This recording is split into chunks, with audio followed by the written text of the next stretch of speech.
Guys, no munching inside, please. The professor will be here any minute.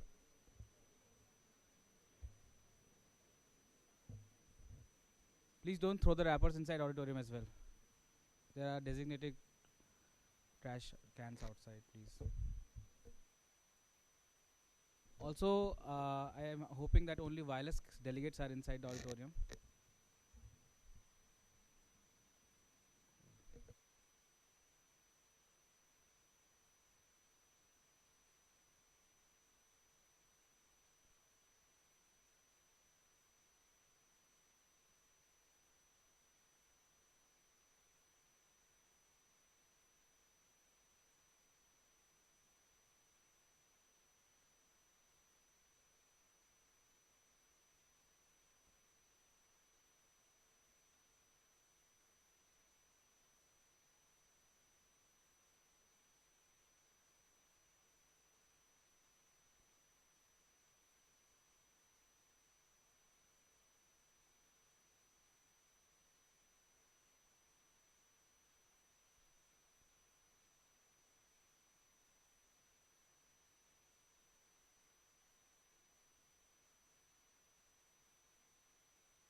अभी ये mute mute दबाइए दबाइए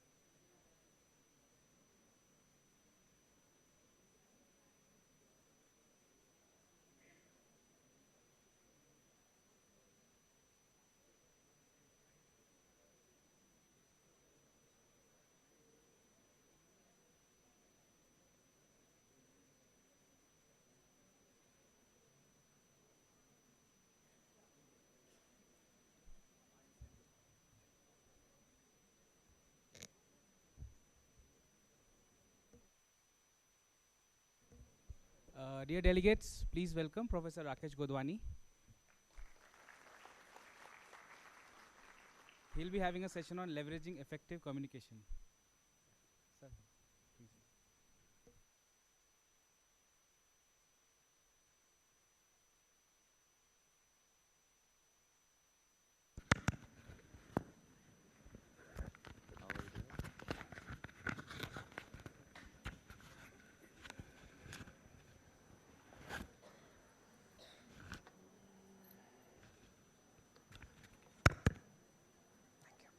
Thank you.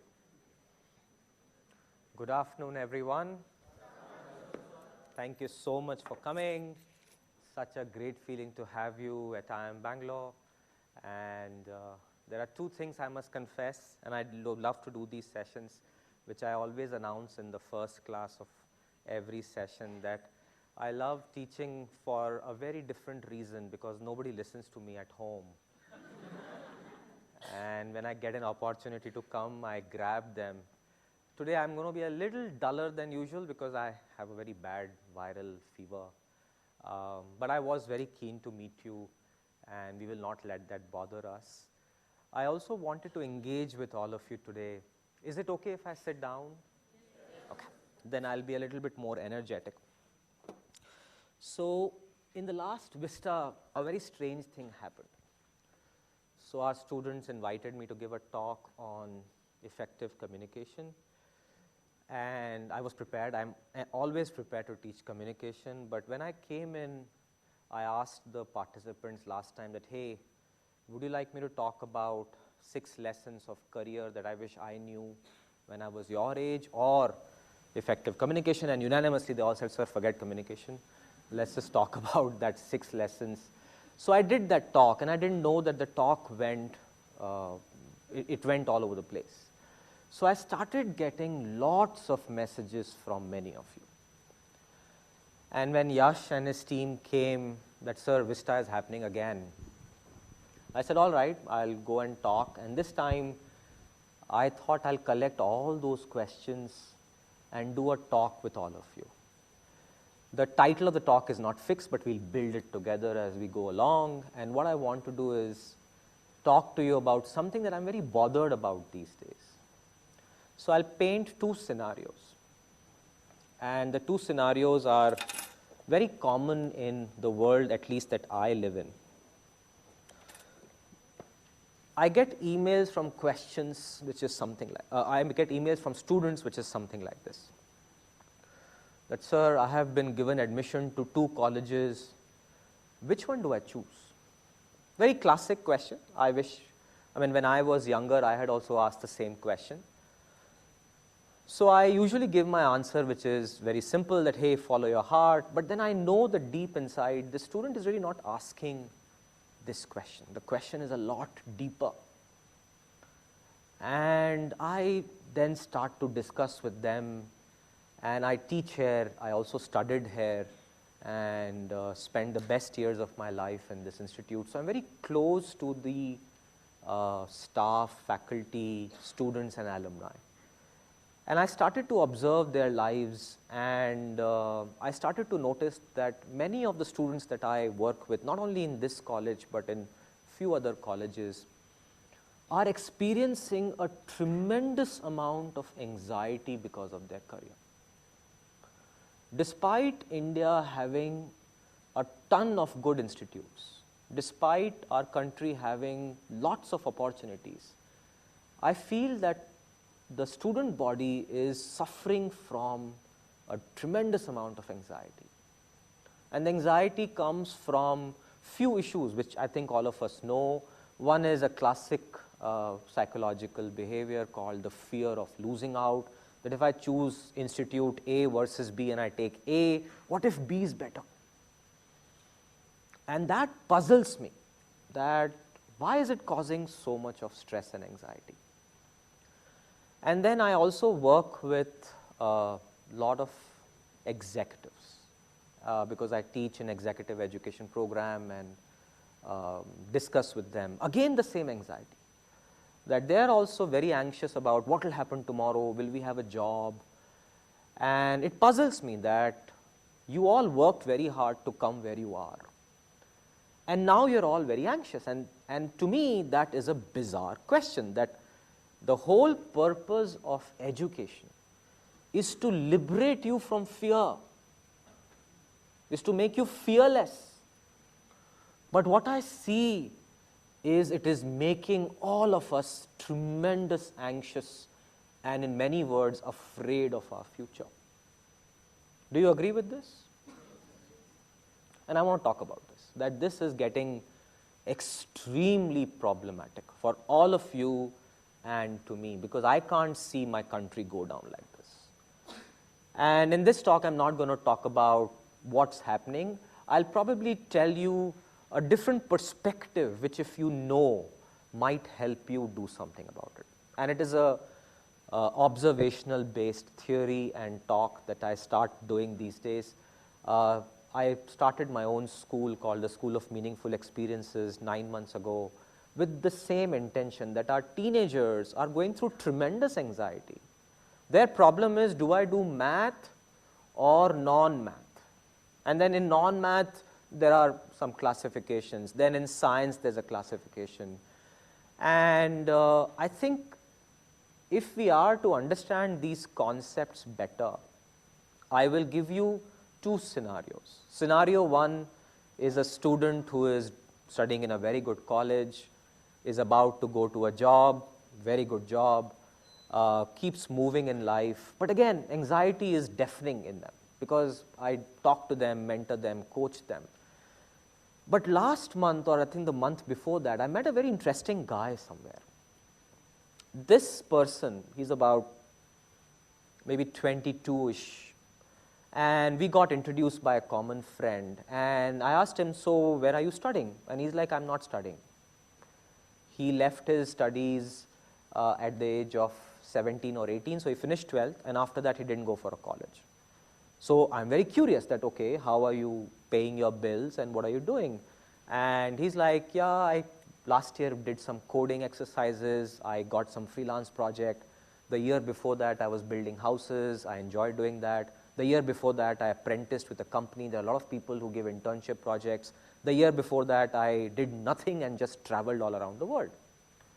And I'm like, boss, you must be very rich. That's the first thing.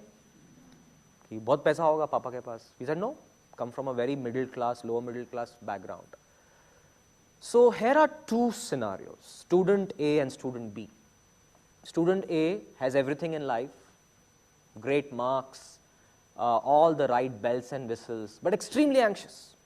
And student 2, who has no educational qualification, does all kinds of things, but when I look at him, I find him so happy and so full of life, and it was such a joy to have a conversation with him. I had like an hour with him.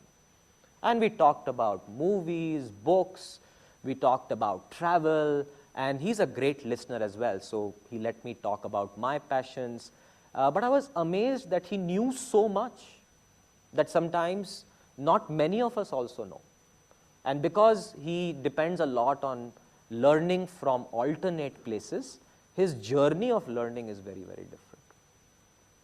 So if I were to dissect the minds of these two students, doesn't matter who they are, I'd like to give an answer of what's going on. And that answer is a little complex. It has 3 fundamental issues that we should be aware of, and 2 solutions that I would offer you so that you could do something about your anxiety levels and your life. So when I start digging inside student A and student B, there's a fascinating concept that Sherlock Holmes said, which was there in this modern episode of Sherlock. Has anybody watched BBC Sherlock? So there's a concept called Mind Palace, right? Which in the original book is called Brain Attic. That what does your brain attic have? And there's a fascinating scene between Holmes and Watson. And Watson says that, Holmes, you have no idea what's happening in the world. You're only focused on your work. And how do you survive? And Holmes says that, my dear Watson, I have no interest whether the sun goes around the moon or the moon goes around the earth, because it doesn't matter to me. What matters to me is that crime that is in front of me, and the solution for that crime, because that excites me. And I will learn whatever I have to learn, forensic sciences, chemistry. And if you look at Holmes, he had all the skills to test hypotheses.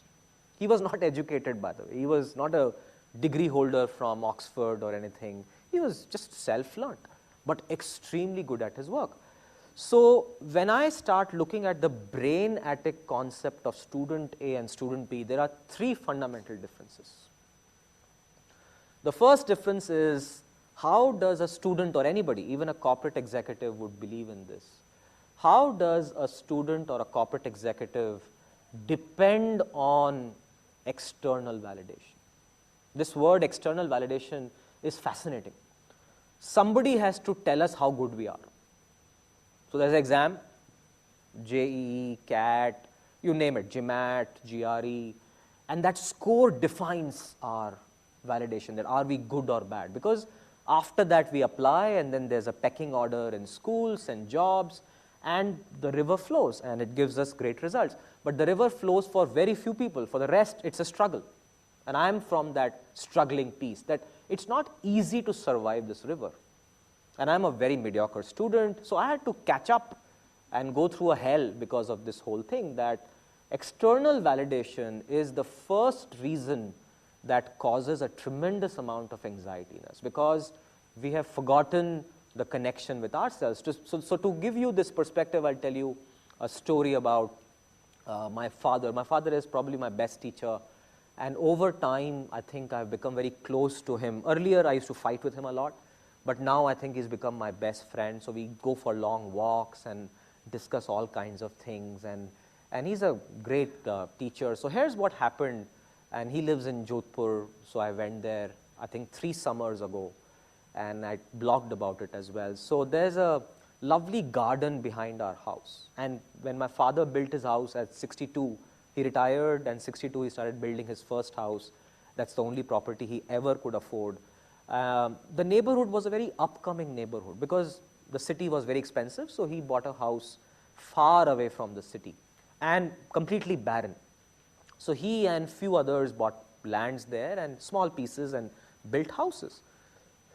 And not only they built houses, they started developing roads, and they started getting electric lights. And there was a small space where a garden was planned, and nobody would do anything about it because the politicians were too busy doing their own stuff, so nobody cares. So my father and his 5-6 friends, they started pooling resources, and they built this garden from their own money. They started building a wall, they started planting trees, and in about 2-3 years, the results were amazing. That garden was the magnet of the whole society.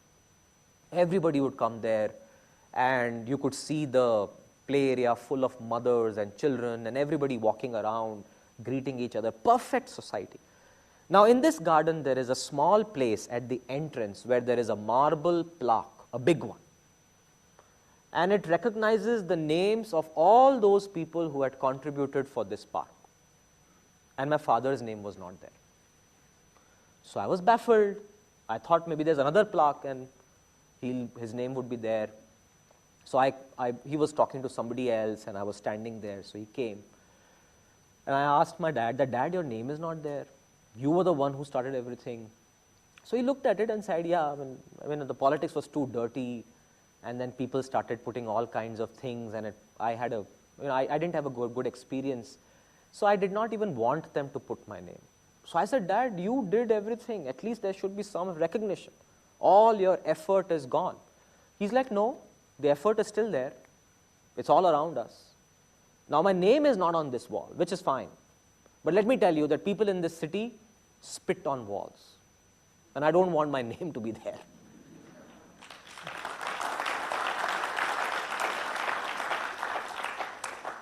And this is where my father, so he doesn't stop there, lesson after lesson. So this is like, imagine a bombshell dropping on me, da-da-da, and I'm reeling from the message. Because I'm very keen to get recognition, my name should be on the website. I mean, I'm a human being. And by nature, I want appreciation. Here's a man who's like, I don't want it, I don't care for it. So I said, okay, Dad, I understand that maybe at your age you don't need it. He said, no, that's not the point, Rakesh. The point is, I think for me it is enough that my family knows what I've done. It's enough that the whole neighborhood knows what I've done.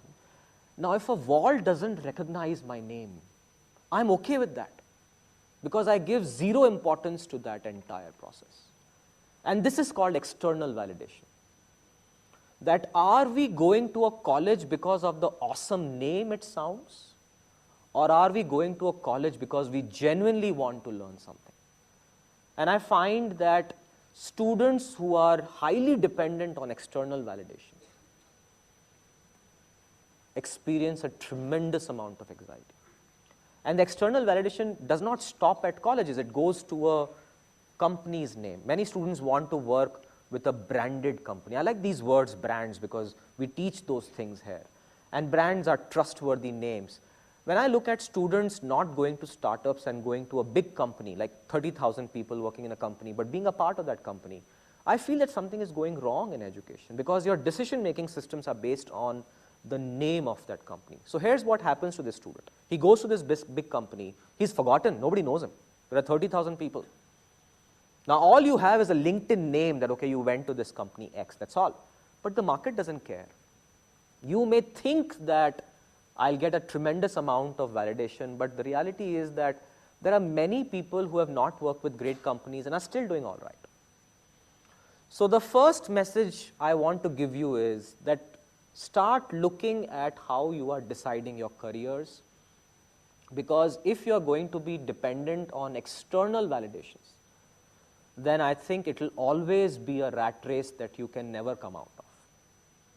And I've experienced that for about 12 years. My first job was Wipro. Then in Wipro, this was in 1997. If you didn't go to America, you were nobody. External validation, American. You had to have the Levi's jeans, sky blue color, and white Nike shoes, like so white that Fair and Lovely would get shy away. So I think the whole idea was that I also aspired, but very soon realized that it was not that great experience after a point. And then from Wipro, I went to Intel, again a great company. From Intel, I went to Qualcomm, again a great company. But very soon I realized that after a point, it's very, very stressful because the external validation world doesn't stop. And then when I quit the corporate world, I started to realize that there is a world where you don't need external validation. And how does that come? We'll talk about it in the next few minutes. So the first thing is student A versus student B, their minds are less dependent or more dependent on what? External validation. So that's the first concept. The second concept is something like this. By nature, our entire system, education, the way we live, everything is built on comparing with each other. And this is where things become very interesting. If you're on the positive side of comparison, you get a lot of rewards, you never have a problem. But again, those kind of people are very few. Average and lower average always have a tough time. If you're shorter in the class, there's a problem. If your name is like V, you have a problem. Then the apartment you live, whether you have a 2-bedroom, 3-bedroom villa, and I have friends who live in some apartments, very funny names they have. They have within the apartment, like a very expensive apartment, multiple comparison circles. The first circle is called Villa Club. That means if you're not having a villa, you're a loser in that apartment, right? So all the apartment owners are in one category and the villa owners are in the second category. That's not enough. There's one more category, the expat community. People who are in apartments or in villas but are from, or they have US passports or something like that. And I find these things baffling, and people take tremendous pride. So I met one guy from that, hey, I'm so-and-so and I live in Villa 300. I'm like, good for you. How does it matter? And I think this is what is causing a lot of problems in all of us, that we also aspire to become like that. It's a pretty good thing to have. You get tremendous amount of recognition by the comparison articles that you have, and the world recognizes you, which is where the person who has the highest marks gets the highest job, and that's wrong. And this comparison is creating a tremendous amount of anxiety and stress in all of us. Now, let me explain to you how this whole thing works. When you are in a system, let's say a student system or a corporate system or any system, you will always find that somebody is better than you. I think that part is inevitable. So if you're good in math, somebody will be good in presentations. If you are good in presentations, somebody will be good in XYZ or website building or something else. So if you start comparing and living your life according to that, I think everything will fall flat. And I'll explain this using how our Indian parents tell our young students, because I went through that same stuff. I still remember when I was in class 11th, struggling to find my engineering college, one uncle came to me and said that, beta, ek baar engineering kar lega na, ek baar. Life is beautiful after that. So I really thought, it must be right, yaar, uncle bol raha hai. So I really worked hard on engineering kar liya. And I entered engineering and life is not great at all, because there the rules of the game are very different. Then comes one senior in third year that, Rakesh, ek baar job mil jayega na. Life maja after that. So I said, okay. So I worked very hard and got a job. Again the same problem.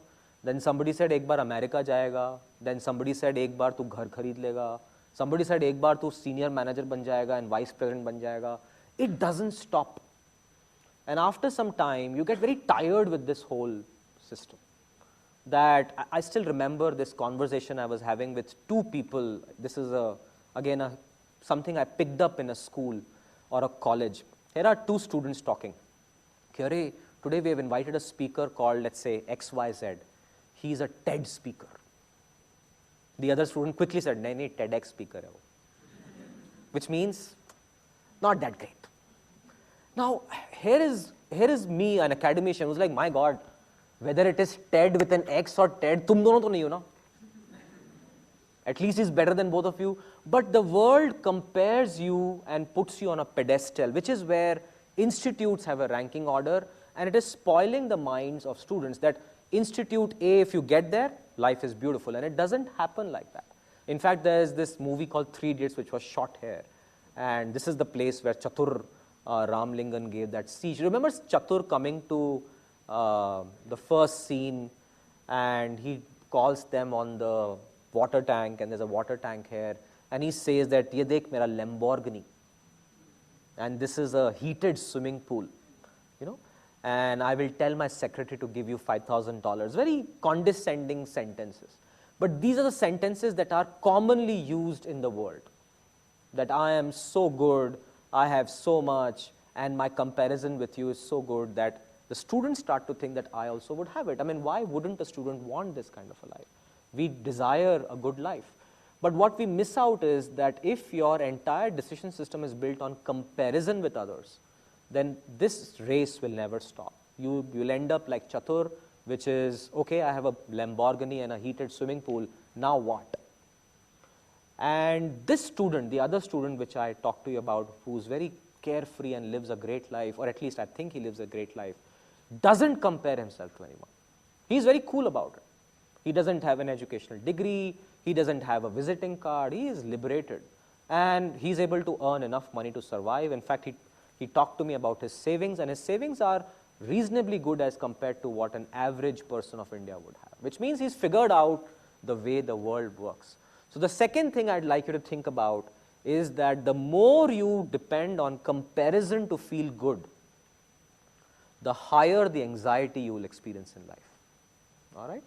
And the last thing is, before I go on to this particular third concept, there's again one of my favorite stories is from Doordarshan.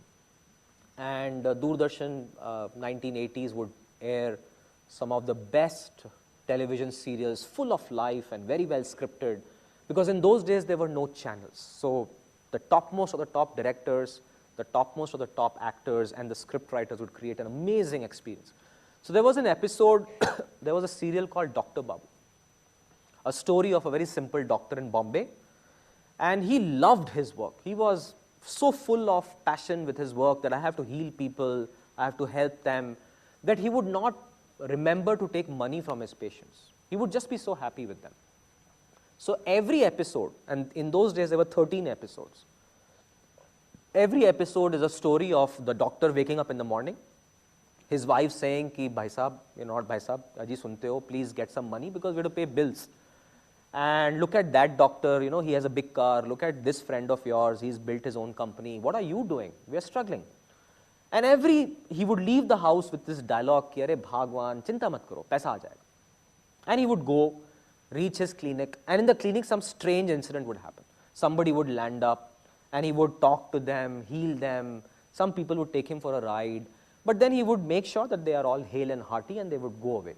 Somebody would say, "Doctor Sahab, main kal paisa dunga," and kal never came. So he would come home, wife would say, "Paisa laye," and he's like, "Nahi, kal aa jayega."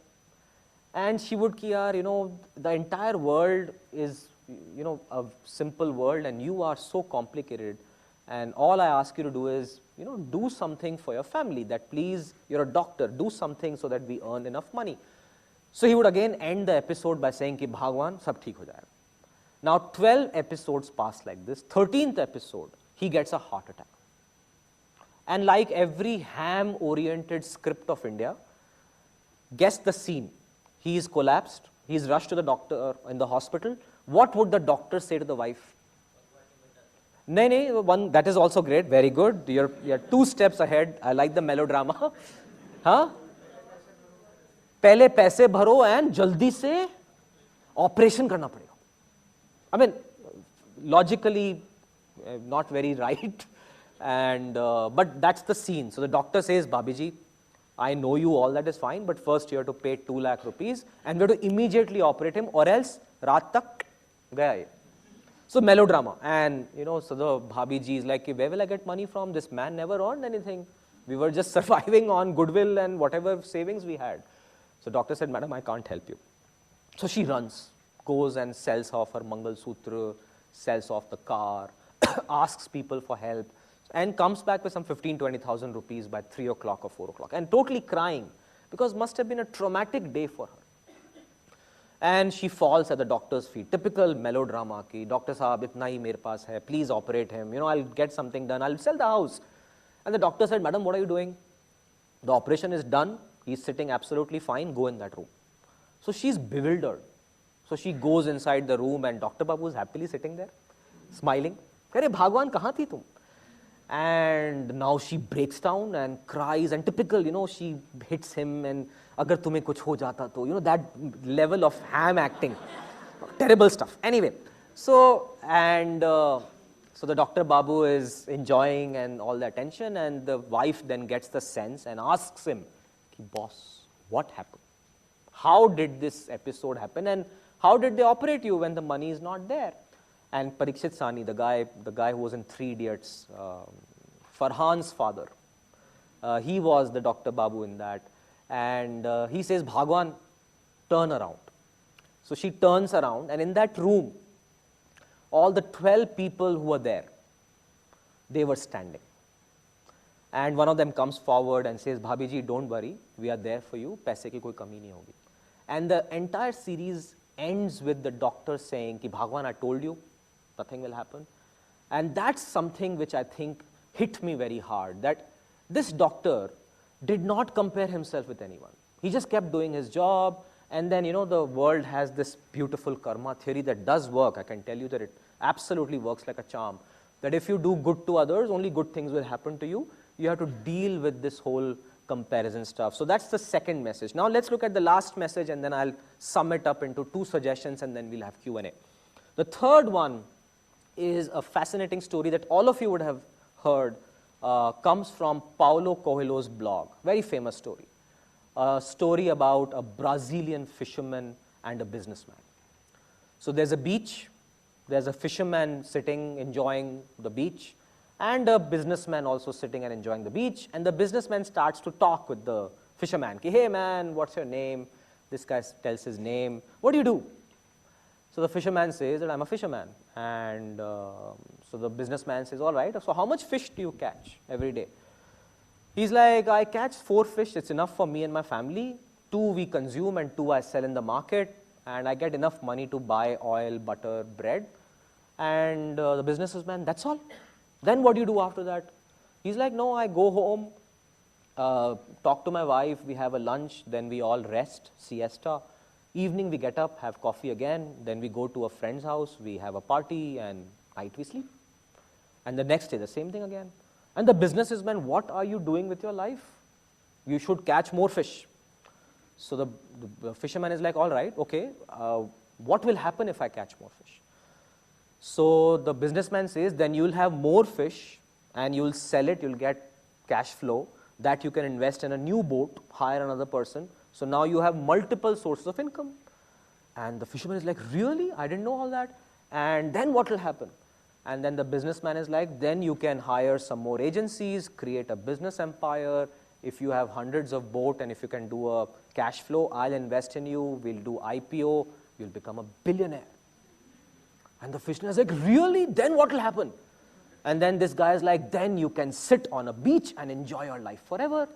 And the fisherman is like, that's what I'm doing right now. So this story, we love it. But I think is actually a very deep story that a lot of research has been done, including by one of the, if you look at TED Talks these days, they're defined as mindfulness, meaningful life, and all that stuff. But one of my favorites is by Clayton Christensen, because when I was studying here, there was a book I read about Clayton Christensen called The Innovator's Dilemma. And I was surprised that someone who wrote a book on strategy, Innovator's Dilemma, can write a book called How Do You Measure Your Life? I was surprised. So there's a TED Talk. And in that TED Talk, he kind of hints the reason for what happened in his life. I have a feeling that he also was a star professor, tenured, billions of dollars of funding, very popular, but one day would have figured out that what am I doing this for? I'm alone, my family is not with me, I'm not going to become the dean of Harvard Business School, so what am I doing all this for? And then he started talking to his students about, hey, do you know how you measure your life? And everybody said, yes, sir, we know. And this is a question we all ask our students too. And the answers are, I want to have good money, I want to have a good family, I want to start my own. And then nowadays, just like Miss Congeniality, have you seen Miss Congeniality? You must, great movie, but the mantra is that if you want to become Miss Universe, whatever you say, you have to end with world peace. So our MBA students have to say that after earning all enough money, I'll become an entrepreneur and I'll give back to the society. I'll open up a school. That's the favorite answer these days. So, and I feel that it's not going to happen. Simply because the way we are deciding and measuring our success is built on X, Y, Z axis. So imagine a 3D model. The X axis is decisions based on money. And we all use that yardstick as the first yardstick to decide our life. Everything is based on a number which is financial, and it should be, because financial freedom is a very important part of our life. So we choose, the first discussion is financial freedoms. The second discussion is, so what will society say? So once we have got the finances right, then we have to build a kind of a space for ourselves in this world, which is which villa you live in, are you respected, which club do you have a membership? So societal norms, that's the second parameter of decision. The third parameter, which is the parameter that is often ignored, is what do you want to do in your own life? And I have discussed this with almost all my friends, that hey, what do you want to do with your life? And invariably the answer is definitely not what I'm doing right now. Somebody says I want to do X, Y, Z, and I ask them, why didn't you? And the answer is ki nahi yaar, paisa, loan, life catches up. And it's a very interesting mystery. So all of us, we take decisions based on financials first, society next, and personal last. But Clayton Christensen in his TED Talk, and there is a lot of research on this, says that can you measure your life in a very different way, which is not dependent on only the money aspect. In fact, Bhutan has started to measure life on gross happiness, gross national happiness value, GNHV, and many countries are following suit, that at the end of the day, people should come back home and have a good life. But if you're going to come back home late in the night and go on a telephone conference, struggle the next day and live in anxiety, I think the happiness quotient is very, very low. So the final thing that the student A and student B are able to think through differently is that student 2 has a different measure of life. Student 1, his entire discussion is based on a loan, EMI, savings, and it works backwards. And that's why you will experience tremendous amount of stress in your life. So now let me summarize these three concepts, that student A versus student B, the more you are dependent on external validation, the more anxiety you will experience. The more you compare with others, the more anxiety you will experience. And the more you have only a singular focus of measure of success, which is money first, society next, and personal life last, I think you'll have a tremendous amount of anxiety. But if you look at the student 2, he has all the three in a very different things in his mind palace. And that's why he is a lot more liberated and is able to do many more things. There are two books I suggest you read. Both of them are fighting with each other, and I'm happy these two books are there in the market. The first one is called Grit, G-R-I-T, by Angela Duckworth. She argues, and she is this typical topper of the class, went to the Ivy League classes or schools, went to the best company in the world, and then has now become a consultant researcher. And she wrote a book on grit, that be gritty, be resilient, have a singular focus on your expertise and keep hammering it, nuance it a little bit, but that's the focus that she talks about. Now, in many ways, it's a good book, and it does give a tremendous amount of insight in how we live our lives. There's also a TED Talk that she has talked about. You can watch that. The second book, which came out just about 4 or 5 months ago, is written by a person called David Epstein. He's a sports writer. And he says that no, don't do that. In fact, you should have a huge range of careers. Grit, singular. Range, do 40 things. And he finds out, and there's a tremendous amount of research on range. So the second book is called Range. And David Epstein, and his TED Talks, I think his YouTube talks are also phenomenal. And he says that sports people are able to do this. If you look at Dhoni these days, what is Dhoni doing these days? Very different than sports. And before that, he was in the railways. Now, one can argue that, okay, if I was Dhoni, I also would have done it, right? But then if you look at their way of thinking, I think they are the range people. They go through so much of trials in life that it becomes a resilience of its own kind. So here are two suggestions I have, and then I'll open up to Q&A. Here is a summary of my suggestion to you. The first one is that student A versus student B boils down to two things. The first one is called resilience, which I talked to you about. That build your resilience. There's no course in this world who will teach you. Learn how to fail. Be gritty about what you're doing. Please stop worrying about what others are saying to you. And please do not compare with others. All of that is resilience. In fact, there's a phenomenal comical movie actually called Eddie the Eagle. And I encourage you all to watch that. Eddie the Eagle is about this guy who wakes up one morning and says, I'm going to become a ski Olympic jumper. And he has no skills about it. And his parents think he pagal ho gaya. But his mother always felt ki yaar, let me encourage him and all that stuff. So he goes to this Olympics and looks at 3 jumping sleds. And he's like, okay, let me try my hand at the first one. So without any practice or any skill, he jumps from the first one and breaks every bone in his body. But doesn't stop. Comes back again after a few months, tries all over again. And it's a phenomenal movie. It's actually hilarious. And it's a true story. There is a person who broke the record, and there's nobody from UK who participated and came 3rd or 2nd or something like that. And he did that. And it's such a feel-good movie. But when you look at this character, Eddie the Eagle, very simpleton, you won't even notice that he's a very famous person and doesn't care. He's like happy in his own world. Now, what is the psychological reasoning for this? The second thing is very important, that what do these people have that we could learn from? And the answer is surprisingly simple. They have extremely high levels of self-confidence and self-esteem. Something that we are going down dramatically. If the self-esteem level of a great student of our country is very low, then something has gone wrong. And it happens because of this constant comparison, external validation, and singular focus towards results, which is a number.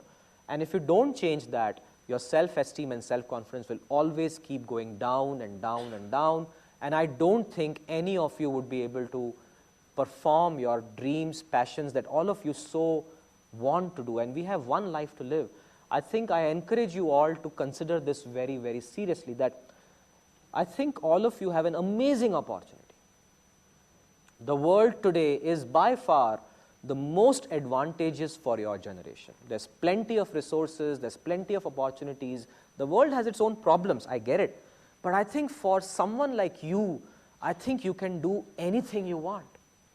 And I'll end this with 5 numbers that I'll throw at you, and I hope you guess that. So here are 5 numbers and I'll quiz you what they mean. The first number is 10 billion. What does it mean? 10 billion.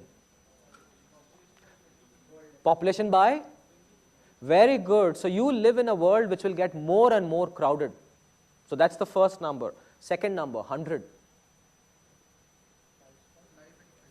Very good. Who said that? Life expectancy.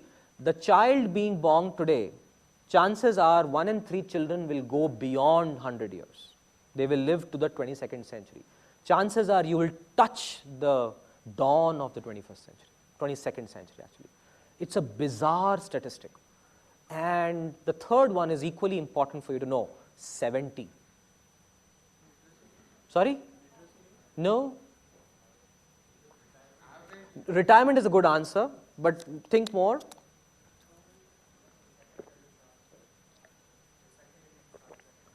Second innings, okay, second innings might be a good answer, but actually more than that. That's the fourth one, so I'll come to you on that. 70 is the number of working years you can go on till from the day of graduation. And all of you are worried about 5-6 years. You'll actually work for 65 to 70 years. Now, I hope you retire, which is a very classic answer, because sir will retire at 45. If you do, please adopt me. I'm available. But I know for a fact you won't, because I'm at 40 and none of my friends are retiring. In fact, we are going strong. Warren Buffett is not stopping. Bill Gates is not stopping, the richest men on earth. You need something to do. You can't sit at home. Okay, you can enjoy a movie at home. You can come back at 4 o'clock. They can do that. But you still need to do something. So you have 70 working years, give or take, in front of you. Fourth number, 5, which is what you said. 5. 5 careers. Is it jobs or careers? Chances are you will shift your careers 5 times or more. You can start with MBA or engineering, become author, become actor, become lawyer, become cricketer, become actor, become Dhinchak Puja for all you want. And anything is possible. YouTuber, whatever. And I think that is a reality because my generation is doing 2 at least. Your generation will touch 3 minimum. And typically it is a job, an entrepreneurship, and usually a passion-based job. But I think that is changing very fast. The generation today is going exactly the opposite. And the last one, 3. Are you married? Are you married, first of all? Yes or no? That's why you said this.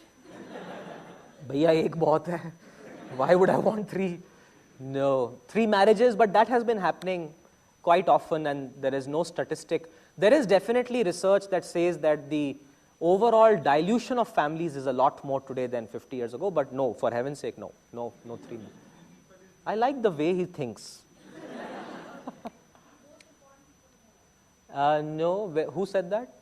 Most important? No, it can be 3 and more, that changes. And with Facebook, it could be 5,000.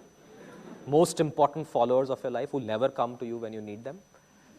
3, come on, think. Jeff Bezos made an announcement today. Child, no, children are anyway more these days. 3 degrees of? No, you can have more. In fact, Coursera and my course is on MOOC. So you'll do multiple degrees now. 4 and 5 is common. 3, sorry? 3 days, marriage, 3 days hopeful. I like the optimism you have in life. I'll give you the answer. There will be 3 places where human beings will live. The first is Earth, second is Mars, and third is your generation. I have a feeling that 1 in 10 might get a chance. Might. Your children, just like we have passports, they'll be like, oh, we went to moon. Which part of moon, north or south? Because the comparison comes in. Mars, 4 villa or 3 villa? The world will get there. We'll screw up the Mars people also. So if this is the future, my friends, why are you wasting your life on anxiety for choices which are so simple? And the answer is develop your self-confidence and self-esteem. Develop your resilience. Please stop comparing yourself. Please stop depending on external validation. And the last is please find more ways of measuring your success. All right? So this was all I had to babble. Thank you very much. Any questions before I let you all go? How much time do I have? 3 minutes? I can have time? Okay, 5-10 minutes. Okay, there's a hand there. Go ahead. Sir, I do a lot of introspection and all, but then I feel if you are contented as a society, would we be less better off if all of us are content? I think so one is contentment doesn't mean not do anything. So there's a nuanced way of thinking. You are contented with your job also. And innovation comes a little bit more when you are contented and you have that passion in you. And there's a book you may want to read called Flow. So if you have high skills and you love what you're doing and you are feeling challenged, you'll keep doing that and you'll be very contented. That doesn't mean innovation stops. In fact, innovation is more in that area. It's exactly the reverse, other way around, that if you hate your job and if you are not skilled, you cannot innovate. So the question you asked is exactly on its head, that we need to be content to be progressive. Now, one is contentment as in contentment of the job. The second is you are dissatisfied because of a problem. And that dissatisfaction causes progress. So these are two different issues. Does it make sense? You should always be discontent or on the problem that why is it that I'm not getting a taxi? Let me solve that problem. But that doesn't mean that, okay, I'm contented, so I'm going to not go anywhere. I am Bangalore mein so jayenge aaj. Our security won't allow it, by the way. Right? These are two very different issues. Great question, but yes. Sir, since you said comparisons are bad, why would we schools encourage relative grading and the medical system? No comments. I can't, so let me step back. It is changing very fast. I don't have an answer that yes, we have cracked it. Education is a very complicated ball of wax. Yeah, but there is a very gradual and visible shift. I now know of at least 15 companies who are saying, we don't care about your marks. Give us a candidate who can come and present a project, we'll consider. So that is happening. Startup world has already reached there. The second is there are many B schools with faculty who don't give an exact number. They give a relative number or a relative grading, which the student sometimes doesn't even tell the placement officers. So that day has also come. But I agree that bulk of it, and I'm one of those people here who always say that we should just let go. But I'll tell you a problem that I've seen in students. If you let go of certain clamps, then the students also misuse it. I find that a more bizarre. I'll give you an example. I said in my course that no attendance. They stopped coming. I was thinking that it's a sign of progressiveness. They stopped coming. And then the professor, who's very harsh on attendance, sab log pahunch jate the wahan pe. And I'm like, yaar, I am a little cooler fellow. My classes are not that bad. And I think this is where I encourage your generation, that the reason your generation is always looked down is that you also don't show your potential if given a chance. You end up in a very mediocre stage at some point of time. So this is where educational institutes and administration have a very simple law ki yaar, let's not play with this. Jo chal raha hai usko chalao. Machine is producing results, don't touch it. And there's this famous quotation that if it ain't broke, don't change. So there's no real problem. The world is earning money, students are getting lots of jobs, everybody's happy. We still get people who write that this institute changed my life.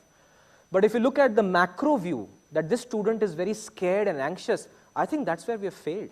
And it's not just a B school, it is deeper in education as we go along.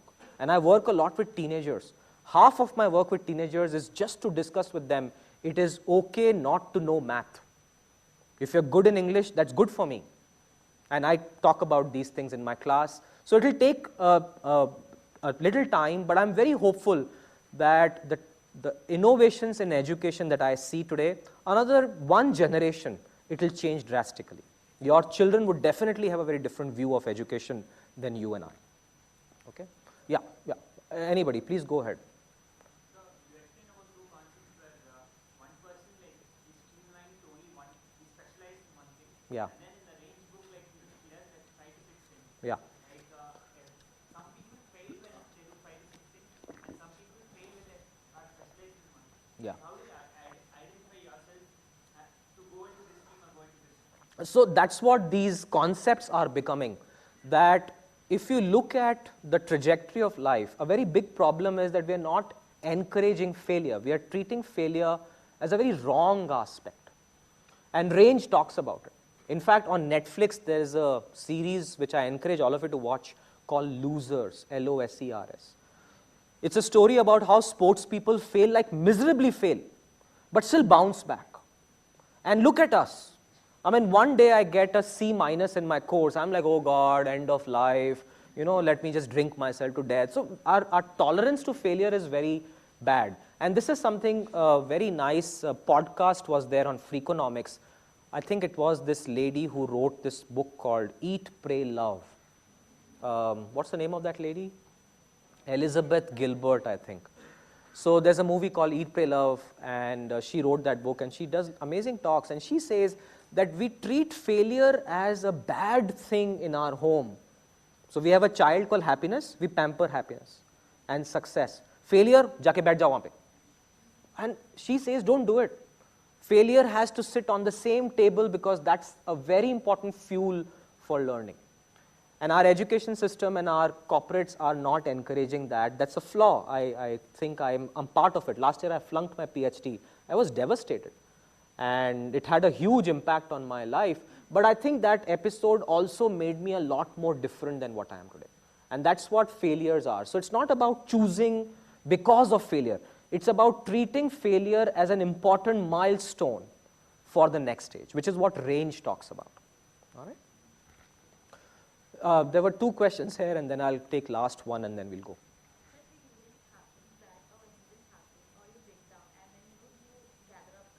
Yeah. But it is not, you're not sure that it will happen again or no. So sometimes, like, I feel like all of us struggle that to have that mindset throughout your life. Yeah. You will have a period where you are very good Yeah. at something and then you are very bad or it's not going. Yeah. How you can have that mindset forever? So it's not possible. You cannot have that mindset forever. Every day, by the way, there is not a single person who doesn't feel low every day. I'm yet to find one. It's human nature. There's not a single person who doesn't think that, what am I doing? And that's the way progress happens. So don't become this machine which always will do the right things. That's exactly what I was talking about, that it will fatigue you. Instead, become more resilient that, okay, we'll see how it goes, and today we'll try something new, we'll fail. And when you fail, our self-esteem goes very low, right? So what happens is, there's a wonderful TED talk by Daniel Kahneman where he explains the peak end rule, that failure leaves a tremendous distaste in our life. And many of us would have experienced failure very recently. Would you call it a very joyful feeling or a very disgusting feeling? And that disgusting feeling stops us from trying something new. And that's what you need to start doing, that this world, 21st century, will give you more. So you have to now build your self-esteem so that these things don't bother you and you become a lot more resilient. Okay? Yeah, one last, and I mean, I have 4 people, they're like, I mean, they're giving me the looks, ki, sir, enough, ho gaya. Yeah. So what do you think, that we should learn to face the anxiety period, or we should resist that period? No, I think talk about your anxiety. A very big part that you should all invest is, just like you have your physical hygiene, please invest in mental hygiene. Anxiety is a mental problem. I mean, our brain is going through a lot of stress. And that stress is caused by failures and comparisons and jealousy and anger, heartbreaks, rejections. I mean, we are at an age where love is very important, yaar. And then we go to this girl and she's like, no. And you feel, oh God. And then you sit in a business school कि अब मैं entrepreneur बनूंगा. अरे, अभी तो heartbreak हुआ है, क्या entrepreneur बनेगा तू? Right? So if you don't connect these two things, your self-esteem is going to be, see, this is where everybody laughed. There's only one thing you'll remember today about my lecture, and that is this. So please do mental hygiene. Please clean up your brains. Please talk about it. And this is the time when you need a good friend, a good soulmate, a journal, if not a counselor. And I'm a counselor on Mondays, and I get to meet lots of people. We don't judge them. We try and help them in their journey. But the problem is, again, you'll compare yourself. Oh, I'm mentally weak, I'm so bad. So this is a sign you need to start working on. And the only way is self-confidence, self-esteem. The moment you raise that up, here's a simple formula for you. Draw 3 circles, and one of my colleagues taught me this. Draw 3 circles, concentric circles, all right? The innermost circle, write down things you're really good at, all right? Really, really good. That you can write good emails, you can drive a bike really well, you can sleep very well, you can eat amazing amount of biryanis, figure that out. But that's your core circle. Then the next circle, all those skills you're average. I can do a good presentation, I can do a balance sheet, whatever. And the last is all those skills you are really bad at as compared to others, like bungee jumping, acting, and like a South Indian movie actor who comes on the screen and he's handsome, good looking, fights 20 people, takes care of the girl, that kind of category. And your skills are none of them. By the way, I have one more problem. I think I have dengue, and even a machhar has put me down, yaar. I mean, my life, imagine my self-esteem right now. You come to campus, people beat you up, now a machhar also beat me up. So I'm really low right now. But the point is, when you do these 3 concentric circles, the answer is very obvious. The answer is, pick a life on the center circle. All of us are picking a life on the outside circle. That's what is causing us a lot of anxiety. So you have a choice. Make that choice as early as possible. Last question. Okay, any of you, I mean.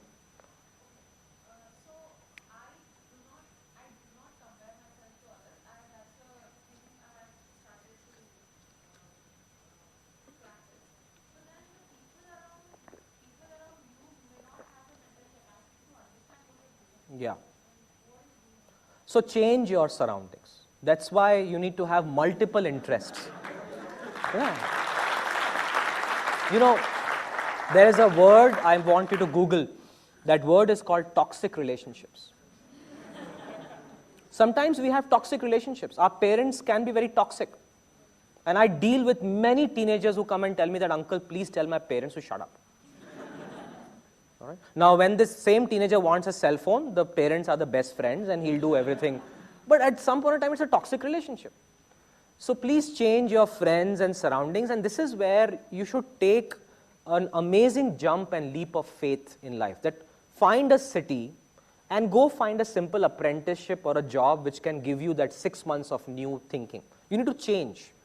And if you don't, this is like a pot which just keeps becoming bad and bad. So please do that toxic relationship. Or friends. Sometimes our friends are very bad, They find tremendous pleasure in making us feel very bad. And you know who they are in your group. And you want to be with them because it makes you feel good. And this is a sign of low what? Self-esteem. Because you are depending on them to make you feel good. So please start working on this, and I'm very concerned about you because you are the future of my country. And if we have to really make our country into this world-class place, we can't afford to have these problems coming in our way. All right? So thank you very much. You've been a great audience, and I will let you all go. Thank you. Thank you, Professor, for such an insightful session. And a big round of applause to Professor because he agreed to come and address us in spite of having viral fever. Thank you, sir. I'd like to call upon stage Mr. Yash Parekh to give a small token of appreciation to Professor for being such a great, insightful session. Thank you. Thank you. Bye, everyone. All the best.